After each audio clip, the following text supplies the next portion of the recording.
यानंतर बघूयात नागपुरात आज नितीन गडकरींच्या षष्ठीचा कार्यक्रम पार पडला। सर्व बड्या नेत्यांची मांदियाळी इथे पाहायला मिळाली। मुख्यमंत्री शरद पवारांसह अनेक नेते उपस्थित होते। पवारांनी आपल्या खास शैलीत टोमणे मारत गडकरींचं कौतुक केलं। संघाचे लोक साधारणपणे एकाच वर्तुळात राहतात, पण गडकरींचं तसं नाही असं म्हणत पवारांनी एका दगडात दोन पक्षी मारलेत। मुख्यमंत्र्यांनीही गडकरींचं कौतुक केलंय, तर रामदास आठवले नेहमीप्रमाणे सर्वांना हसवत आपले विचार मांडत होते।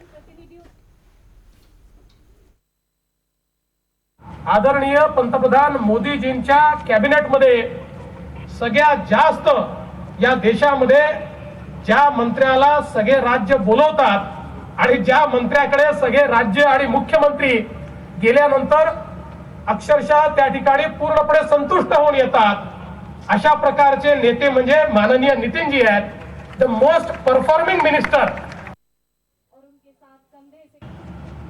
निवडणुकीच्या वेळेला एकमेकांच्या विरुद्ध आम्ही भूमिका घेतलेली असेल, पण जिथं राज्याचा विकास आहे, देशाचा विकास आहे, सामान्य माणसाच्या भवितव्याच्या संबंधीची भूमिका आहे, त्या ठिकाणी वैचारिक मतभिन्नता असली तरी सुसंवाद ठेवला पाहिजे आणि सुसंवादाच्या माध्यमातून लोकशाही ही मजबूत होऊ शकते आणि प्रत्यक्षपणानं विकासाच्या कामाला गती मिळू शकते। हे सूत्र नितीन गडकरींनी जाणीवपूर्वक जपलं आणि त्यामुळेच आज संसदेमध्ये कुठल्याही राजकीय विचाराचा कुणी घटक असेल तर विकासाचा संदर्भ घेऊन गडकरींशी सुसंवाद करण्याची त्यांना संधी मिळाली तर तो संतुष्ट होऊन जातो।